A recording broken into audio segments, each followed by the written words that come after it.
I think it's something that, and also I think it's something that just doesn't happen on Earth. I think there's life everywhere in the universe. And well, even modern science has this program of searching for life on Mars. That's what they're going there now to find out if there's water there, if there's any sign of life on Mars. So I think, yes, there is life, not simple life, but very complex, intelligent forms of life in other parts of the universe, at other levels of the cosmos. So I think it's a very complex tapestry where we have elements of God guiding this whole process, where we have elements of a kind of evolution. I call it devolution, not evolution. And also there's an extraterrestrial element to it. So do you think the extraterrestrials in some way genetically enhanced humans in the past, or somehow upgraded? Well, I mean, this is something, I think there are hints of this in a lot of the world's great wisdom traditions. For example, in the Bible, there's mention of these Nephilim, these beings who are not of the earth, but Sons saw of that, God, right. that they saw the daughters of the earth were fair, and they mated with them. And you find so they're just this, like Earthmen. So you find this. So you find this in, well, for example, in Japan, they have the tradition of their royal family, the imperial family, descending from celestial beings. So that you have people here on Earth, if you trace their ancestry back, according to these views, their ultimate ancestors would be celestial beings from the sun in that case. So I think if you look at the whole history of the human race,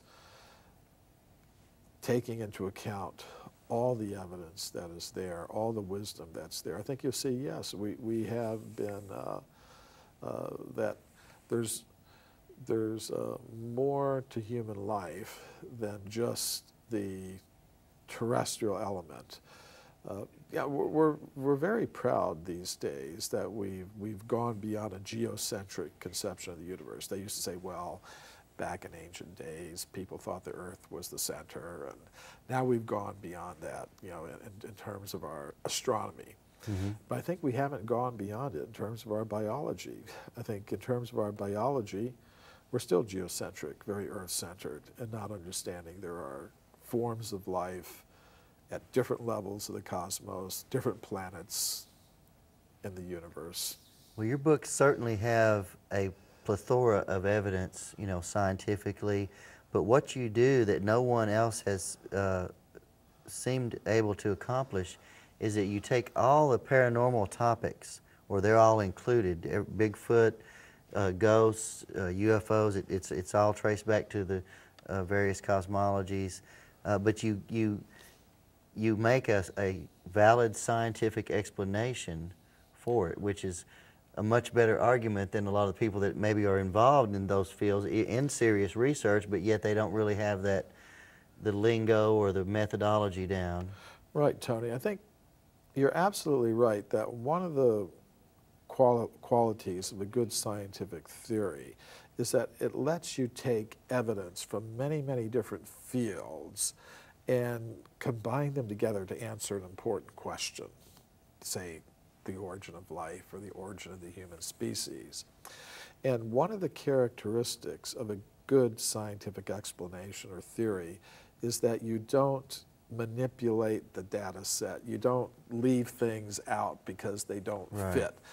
Now, to make the current scientific theories of human origins work, scientists have to leave out all this archaeological evidence for extreme human antiquity that I documented in my book, Forbidden Archeology, because it doesn't fit their theories. That means they can only accept the evidence that fits their theories. They have to leave out all this evidence for the subtle mind element with its powers of remote viewing and mind over matter, and they have to leave out all this evidence for the Bigfoot, for the different types of beings that exist in our cosmos. So to make their theories work, they have to exclude huge amounts of evidence, and plus all the wisdom that's accumulated in the great wisdom traditions of the world down through the ages. But I think what I've been able to do is take all of the evidence that's out there, all of it, and put it together in such a way that we get an answer to this very important question: who are we? Where did we come from? Right. And I think that has a lot of value, because I'm not artificially manipulating the data set. I don't say, no, I can't believe in this because it doesn't fit my theory. If it's there, it's there. It has to be worked in.